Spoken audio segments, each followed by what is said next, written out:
이렇게 인사하겠습니다. 감사합니다. 고맙습니다. 사랑합니다. 이제 눈과 눈을 마주치고요, 아이 투 아이 컨택을 하시면서 한 가지 참고적으로 째려보지 말고요, 사랑하는 눈으로 보시면서 행복합니다.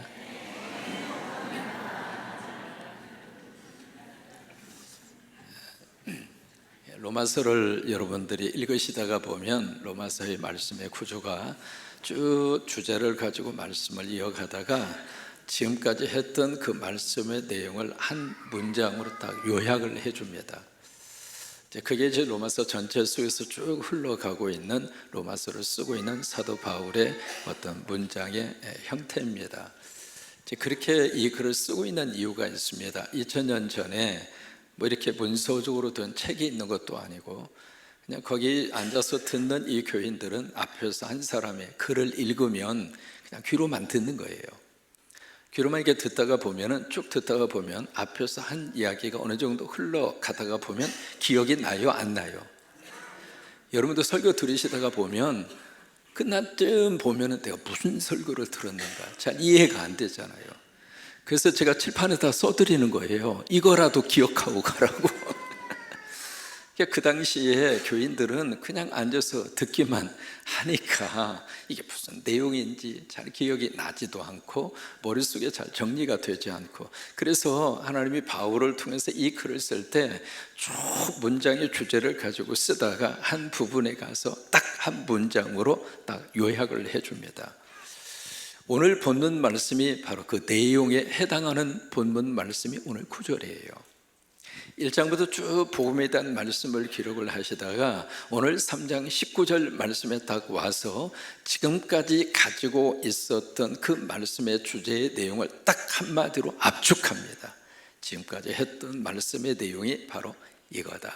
그러면서 이제 말씀을 주시는데, 오늘 말씀의 시작이 19절에 보시면은 우리가 알거니와, 누가 알아요? 4층 누가 알아요? 우리가 안다, 이 말이에요. 여기 우리가 안다는 이야기는 먼저 이 편지를 받고 있는 로마에 있는 크리스찬들, 그들을 당신들이 알고 있지 않느냐, 그 말이기도 하고요. 또 하나, 이 글을 쓰고 있는 바울이 알고 있고요. 또 하나, 지금 성광교회에서 예배하고 있는 여러분도 안다, 이 말이에요. 그래서 우리가 알거니와 이렇게 말씀이 시작이 되는데, 로마서 속에 우리가 알거니와 이 패턴으로 시작하는 구절이 세 구절이 있습니다.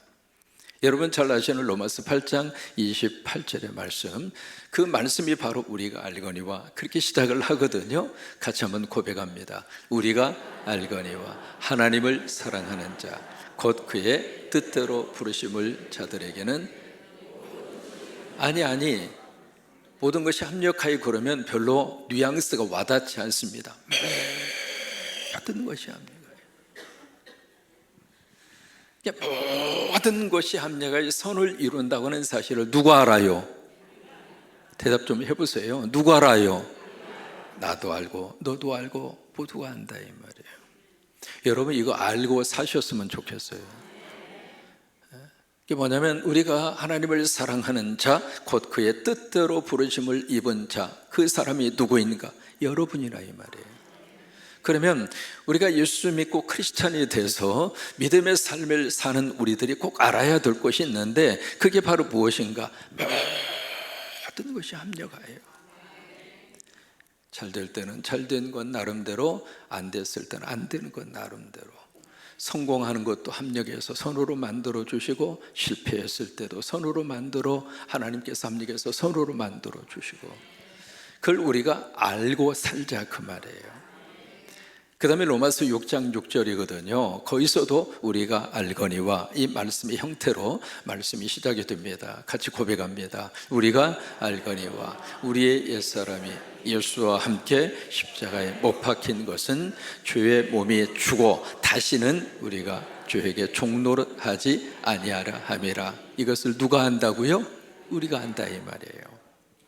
그러고 나서 오늘 로마서 3장 19절 말씀도 그 패턴으로 이어지고 있습니다. 그래서 우리가 알거니와 이렇게 말씀이 시작이 되는데, 사실은 이 말씀을 시작하기 전에 단어 하나를 집어넣어야 됩니다. 영어 번역을 보시거나 혹시라도 원문을 보실 수 있는 분들은 그것을 알 수가 있을 겁니다. 무슨 단어냐면 이제는 이라고 하는 단어입니다. 영어로 말하면 now라고 하는 단어입니다. 이 단어가 19절의 말씀이 시작이 되면서 그 말씀이 앞부분에 탁 나와요. 이제는 우리가 안다. 무슨 얘기냐면 지금까지 로마서 1장부터 3장 18절 말씀까지 쭉 말씀을 이어가면서 결론 부분에 가서 이제는 우리가 안다, 그 말이에요. 지금까지 했던 모든 말씀을 이렇게 한 구절로 요약을 딱 하면서 이제는 우리가 안다. 그럼 우리가 무엇을 아는가? 그 질문에 대해서 19절에 그렇게 말씀을 우리에게 해주고 있습니다. 19절을 같이 한번 보실까요? 우리가 알거니와. 물은 뭐가? 율법이 말하는 바는 어디 아래 있는? 율법 아래 있는 사람들에게 말하는 것이니 이는 모든 뭘 막아요? 입을 막고 온 세상으로 하나님의 무엇 아래? 심판 아래 있게 하려 함이니라. 여기에 보시면 무슨 단어가 지금 등장하고 있죠? 율법이에요.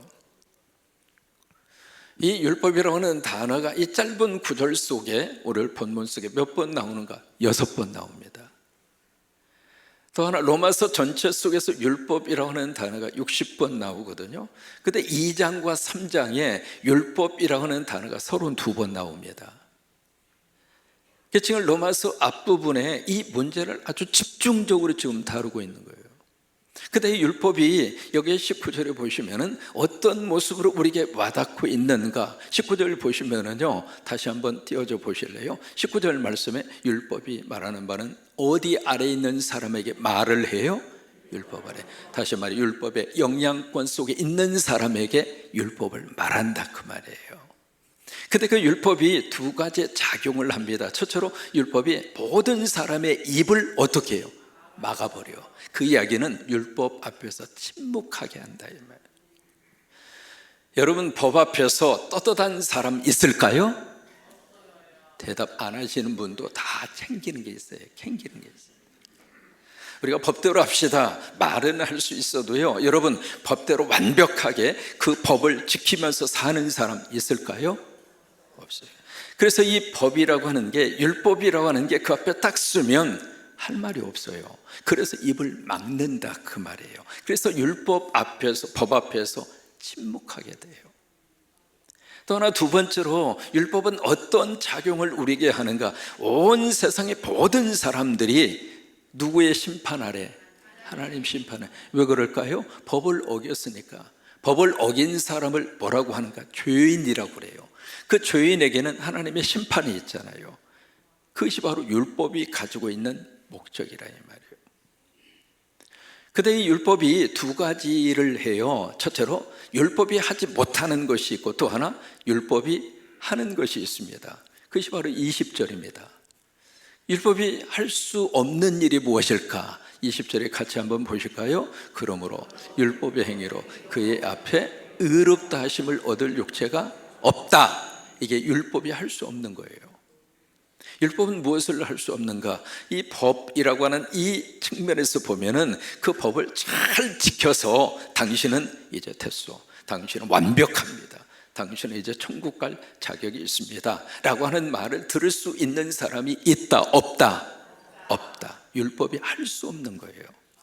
그러면 두 번째로 율법이 하는 일이 무엇일까? 그것이 바로 20절 끝부분에 있습니다. 율법으로는 뭘 깨달아요? 죄를 깨닫게 하는 거예요. 이렇게 한번 비유를 해볼까요? 거울이 있습니다. 여러분, 거울 앞에 딱 쓰면 내 모습이 그대로 보일까요? 안 보일까요? 보여. 좀 감춰주면 얼마나 좋겠어요. 주름이 10개 있으면 한 5개는 빼고 2개만 살짝 거울이 비춰주면 얼마나 기분이 좋을까. 여기 흰머리가 막 지금 흰머리가 나는데 흰머리를 까만 머리로 바꿔주는 거울. 그래서 볼 때마다 너무 젊게 보이는 거예요. 마치 뽀샵을 해주는 것처럼. 그런 모습의 거울을 누가 여러분 만들 수 있으면 대박 납니다. 근데 그런 거울이 있어요, 없어요? 없어요. 그러니까 거울 앞에 우리가 딱 쓰면, 거울은 내 모습 있는, 좀 어려운 표현을 쓰면 실존의 실상을 거울은 그대로 보여줘요. 그게 거울이 할 수 있는 일입니다. 근데 거울은 내 이 모습을 내가 원하는 쪽으로 고쳐주지는 못해요. 율법이 그와 같다 이 말이에요. 이게 지금까지 로마서 앞부분에서 율법에 대한 문제를 쭉 취급을 하면서 하고 내리고 있는 결론입니다. 여기 율법은 좁은 의미에서는 모세가 시내산에서 받은 계명이 있습니다. 그걸 뭐라고 그러죠?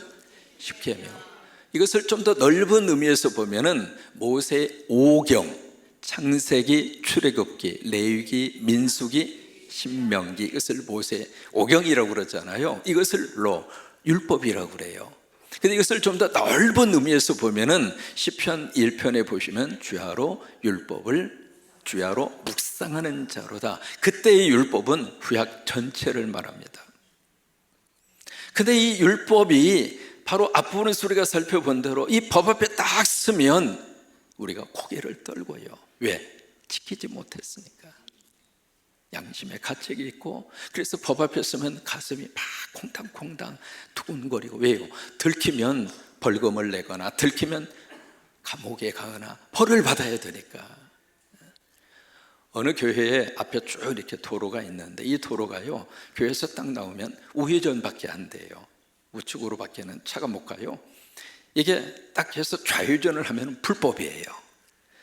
근데 예배를 마치고 교인들이 쭉 교회에서 나오면서 딱 눈치를 보다가 아무도 없으면 살짝 해서 좌회전해서 가는 거예요. 지금 뭘 한 거예요?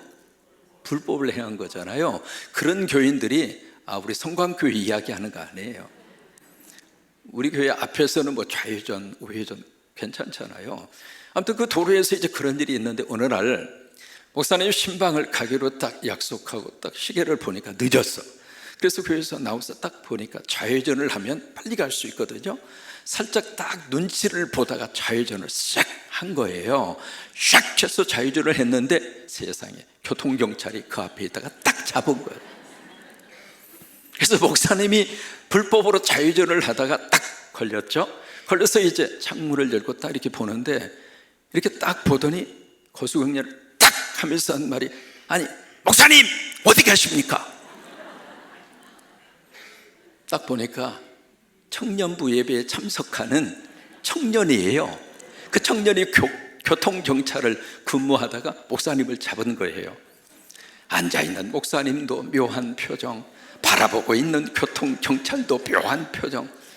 잠시의 침묵이 흐른 다음에 그 청년 교통경찰, 목사님 안 끊을 수는 없고요, 가장 싼 걸로 끊어드릴게요. 그래서 고맙다고, 빨리 끊어달라고, 나 빨리 신방 가야 된다고. 그래서 이제 벌칙적이라고 이제 사인을 하고 딱 끝났는데 3일이 지난 다음에 경찰서에서 벌칙금 통지서가 교회로 온 거예요. 왔는데 사무실에서 근무하는 이 직원이 그것을 들고 목사님 방에 와서 묘한 표정으로, 목사님 왜? 경찰서에서요 이 벌칙금 통지서가 나왔어요. 알았어, 그냥 놓고 가. 근데 이 직원 표정이 뭐 아주 묘한 그런 얼굴에 표정을 짓는 거예요. 그래서 이게 뭔가 싶어서 딱 봤더니 그 죄목에 노상방뇨죄.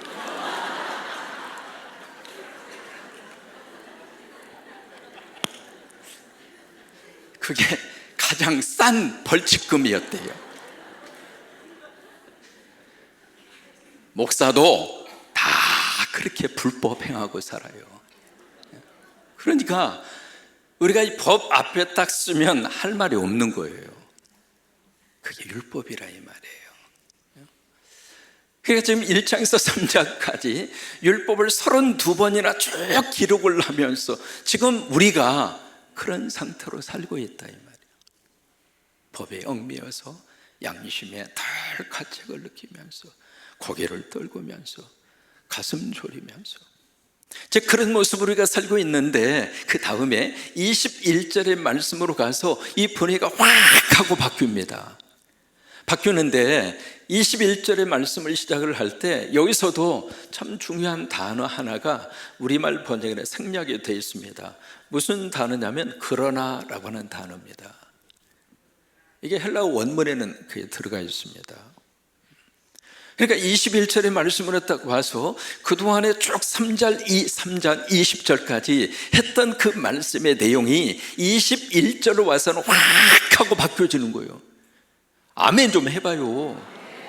이게 마치 앞에 먹구름이 시커멓게 이렇게 몰려오는데 갑자기 이쪽에서 환한 빛이 쫙 하고 비치는 것처럼, 저는 나름대로 세게 지금 하고 있는데 그런 모습의 분위기가 21절이에요. 그러니까 이 말씀을 읽을 때 그러나 이제는 율법이 이렇게 읽으면 안 돼요. 그러나를 말 그대로 감탄과 감격 속에서 큰 목소리로, 왜? 이제 자유와 해방이다. 이제 우리가 살 길이 열렸다. 이제는 마음 편하게 복받고 살 길이 열렸다. 그런 길이 지금 쫙 하고 열리는 순간이기 때문에 그러나라고 하는 단어를 여러 번 크게 강조해서 21절의 말씀을 읽어야 되거든요. 그 분위기를 살려서 21절 그러나를 넣어서 시작. 아이, 그렇게 해가지고는 이 의미를 제대로 살리는 게 아니에요. 가브리엘이 한번 하겠습니다. 가브리엘이 그 분위기를 살려서 한번 그러나 이제는 그렇게 한번 해보세요. 시작. 그만이에요. 여러분 21절의 분위기가 뭔가라고 하는 것을 아시겠습니까? 그거예요. 이게 마치 쭉 이렇게 차를 몰고 가는데 서울 쪽으로 가야 돼요. 그래서 열심히 막 가는데 딱 보니까 세상에 거꾸로 탔네. 그래서 지금 어디 방향으로 가느냐면 부산으로 가. 부산으로. 그러면 가면 갈수록 멀어져요, 가까워져요? 속도를 내면 낼수록 멀어져요, 가까워져요?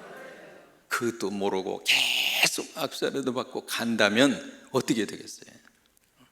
근데 이제 가다가 중간에 아이고 안 됐다 해서 그 순간 딱 느낌이 오고 이게 잘못됐다 깨달으면 어떻게 해야 돼요? 내려야지. 내려서 어떻게 해야 돼요? 반대 방향으로 해서 도로 방향을 잡아야지. 그랬을 때 영어로 그것을 턴어바웃이라고 그래요. 턴어바웃. 마치 가던 길이 지금 잘못된 길이거든요. 율법의 길로 쭉 이렇게 가고 있는데 그 길이 나에게 살 길이 아니야. 이 율법에 매여서 늘 가는 이 길이 마음속에 무거운 돌멩이를 꽉 껴안고 사는 것 같아.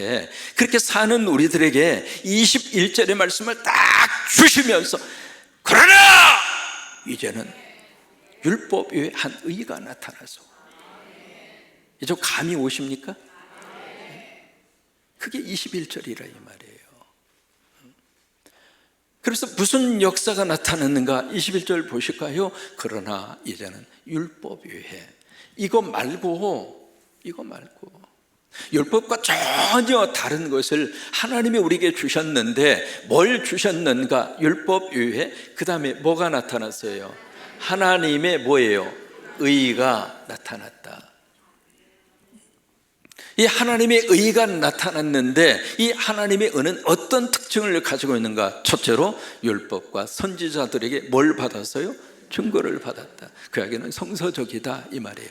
율법과 선지자라는 말은 성경적이다 그 말이에요.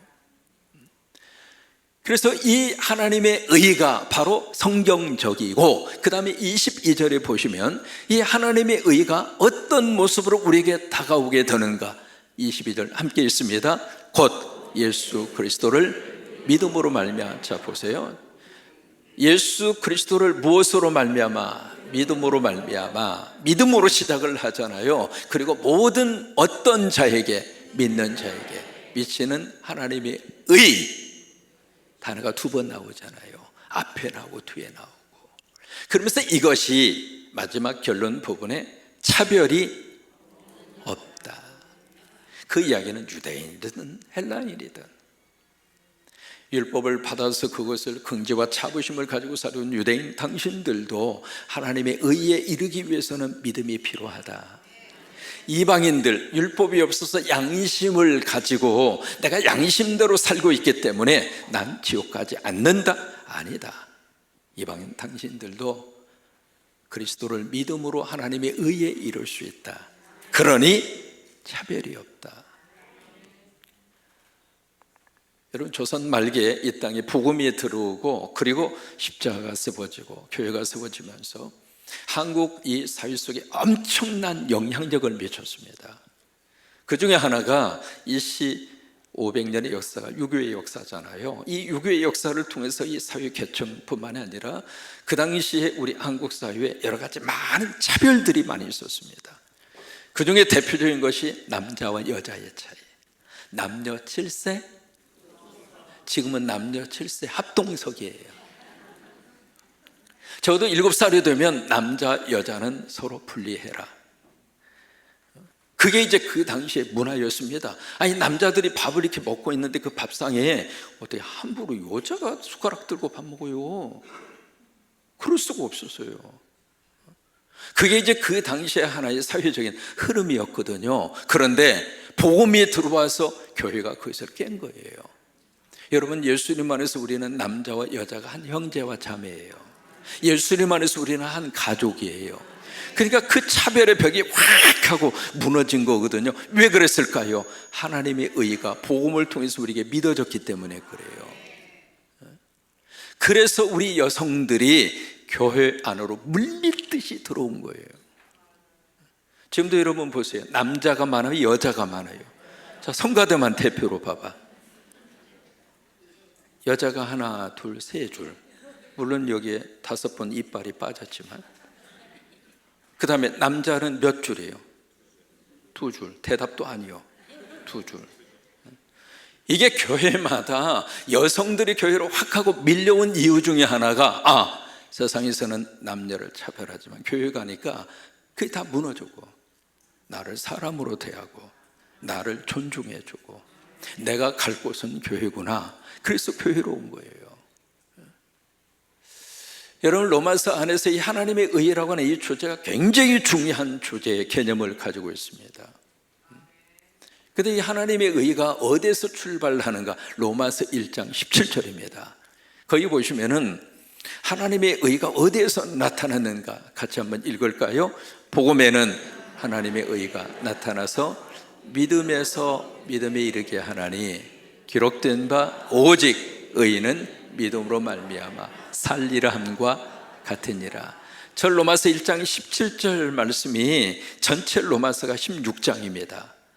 9절수로 쭉 계산을 하면 433절입니다. 그 433절 전체를 한마디로 딱 압축해 놓은 게 로마서 1장 17절이에요. 그래서 저 말씀 속에 하나님의 의가 어디에서 나타났어요? 복음에서 나타난 거예요. 복음에서. 이게 이 율법과 복음에 대한 문제가 로마서를 여러분들이 이해하실 때 너무 중요한 문제입니다. 우리가 신앙생활 하면서도 아직도 율법 하면 구약성서 시대 우리하고는 상관없어. 우리가 뭐 번제를 드려 환목제를 드려 안 하잖아. 우리는 복음 안에서 믿음 안에서 살고 있어. 그렇게 생각하잖아요. 그런 생각은 가질 수 있지만은 믿음 생활 속에서 나도 모르게 신앙생활 자체가 율법적인 경우들이 너무 많아요. 마치 새벽기도 쭉 드리다가 한 번 빠졌어. 여러분, 빠질 수 있어요, 없어요? 대답하는 분은 새벽기도 많이 빠지는 분들이라고 그렇게 추정하고 싶지는 않는데, 아니, 새벽기도 한 번 빠졌다고 하나님이 너 오늘 잘 걸렸어. 내가 언제 빠지나 내가 두고 볼래. 드디어 빠졌네. 오늘부터 너 말이야, 내가 너 그냥 자녀들도 다 어렵게 할 거고 사업도 망하게 할 거고 몽둥이 지금 막 두들겨 패고. 여러분, 그래요, 안 그래요? 우리 하나님이 그런 분이냐고요. 근데 우리가 그렇게 생각해요. 마치 자녀가 시험을 봐서 성적이 잘 한 10등 정도 성적을 유지하다가 세상에 그 다음 시험을 봤는데 11등 했어. 그러니까 석차로 지금 하나밖에 안 떨어졌잖아요. 근데 그 11등 됐다고 그냥 들어오자마자 야 이놈아, 호적에서 네 이름 패버려. 그냥 너하고 나하고 부자의 인연을 끊어버리자. 이런 그런 부모 있어요, 없어요? 없잖아요. 그런데 왜 하나님을 그렇게 생각하느냐고요. 왜 그럴까요? 내 안에 율법적인 요소가 있어요. 마치 내가 이것을 어기면 하나님으로부터 큰 벌을 받는다. 내가 이거 실수해서 하나님으로부터 엄청난 저주를 받을 거야. 그 모든 생각의 뿌리가 어디에서 오는가? 율법에서 오는 거예요. 이게 율법과 복음의 이 차이가 굉장히 큰 차이를 가지고 있습니다. 공통점과 차이점이 있거든요. 공통점은 율법도 하나님이 주셨고 복음도 하나님이 주셨어요. 마치 율법은 나쁜 것이고 복음은 좋은 것이고, 그렇지 않습니다. 율법도 하나님이 주셨어요. 필요해서 주신 거예요. 복음도 하나님이 주셨어요. 이 두 가지 것은 모두가 다 필요합니다. 그런데 이 율법과 복음이 차이점이 있습니다. 무슨 차이가 있는가? 이 율법은 뭐냐면 명령이에요. 그 다음에 이 복음은 무엇인가? 약속이에요. 이 명령이라고 하는 것은 이렇게 해라, 이것을 지켜라, 그러면 너희가 복 받는다. 안 지켜? 그러면 벌 받지. 이게 율법이라 이 말이에요. 이해가 되세요? 근데 복음은 명령으로 우리에게 주시는 것이 아니라 하나님께서 구원을 위한 일 내가 다 했고 앞으로도 내가 할게. 아멘입니다. 이게 약속입니다. 내가 하는 것이 아니라 하나님이 하시겠다, 그 말이에요. 여러분이 예수 믿으시면 천당 갈 때까지 하나님이 끌고 가겠다 이 말이에요. 지옥원은 절대로 안 보내겠다 이 말이에요. 이게 복음이에요. 그래서 약속입니다. 이 율법에는 어떤 내용들이 참 많이 들어있느냐면, 영어로 말하는 if and then 이라고 하는 구절. 만약에 이렇게 하면, 그러면 내가 이렇게 하겠다. 그게 이제 율법 안에 굉장히 많이 있습니다. 근데 복음에는 if and then, 그 구절이 아니라 because and therefore 라고 하는 구절. 예수님이 십자가에서 달려 돌아가셨기 때문에 그러므로 나는 죄 용서 받는다. 예수님이 무덤문을 깨뜨리시고 부활하셨기 때문에 나도 부활한다. 그게 복음이에요. 이 율법에 대해서는 책임이 누구한테 있는가? 철저하게 나한테 있습니다. 내가 어떻게 하느냐에 따라서 복을 받기도 하고 저주를 받기도 하고. 근데 이 복음에는 뭐가 있는가? 하나님의 책임이에요. 왜? 하나님이 하시겠다고 그랬으니까. 그래서 이 두 가지 속에서 가장 중요한 차이가 바로 이겁니다. 믿음이라고 하는 이게 이 둘에 있어서 굉장한 차이를 가지고 있습니다. 이 율법에 있어서는 믿음이 아니라 바로 뭐냐면 행위입니다. 내가 뭔가 해야 돼요. 내가 하면 그 행한 것 때문에 내가 상 받고, 내가 행하지 못하면 그것 때문에 벌 받고. 그래서 행위 이 자체가 율법에 있어서는 가장 중요한 기준이 되는 거예요. 그런데 사람들은 본질적으로 어느 쪽을 선호하는가? 이쪽을 선호합니다. 왜 그럴까요? 사람은 생각 속에 무슨 생각으로 꽉 쪄들어 있는가? 인과응보론. 원인이 있으면 결과가 있을 것이다. 이게 우리 머릿속에 꽉 차 있어요. 그러다 보니까 신앙생활하면서 나도 모르게 율법적으로 자꾸 흘러갑니다. 내가 이것을 해야 그 다음에 하나님이 나를 이쁘게 보시고 나를 복 주실 것이다. 내가 이것을 안 했기 때문에 하나님이 나를 쳐서 우리 가정에 이런 우환이 생기는 것이다. 내가 이 병이 생기는 것은 뭔가 하나님 앞에 잘못했기 때문에 하나님이 나를 쳐서 이 병이 생긴 것이다. 나도 모르게 이 머릿속에 이 DNA 자체가요, 인과응보론적인 생각으로 확 쪄들어 있는 거예요. 복음은 그게 아닙니다. 복음은 절대로 그게 아닙니다. 복음은 철저하게 처음과 마지막까지 누가 하시는가? 하나님이 하십니다. 그래서 여러분 예수님 믿으시고요, 믿음 안에서 이제는 좀 행복하셨으면 좋겠어요. 그냥 교회 올 때마다 무거운 돌멩이를 짊어지는 것처럼 그냥 그런 모습으로 아버지 집에 와서 우리가 신앙생활하면서 내가 또 뭘 잘못했는데 하나님 보기에 죄송합니다. 이 벌레만도 못한 죄인 또 왔습니다. 그리고 또 한 주간 또 살다가 또 와가지고 또 이제는 좀 벌레만도 못한 죄인이 또 왔습니다.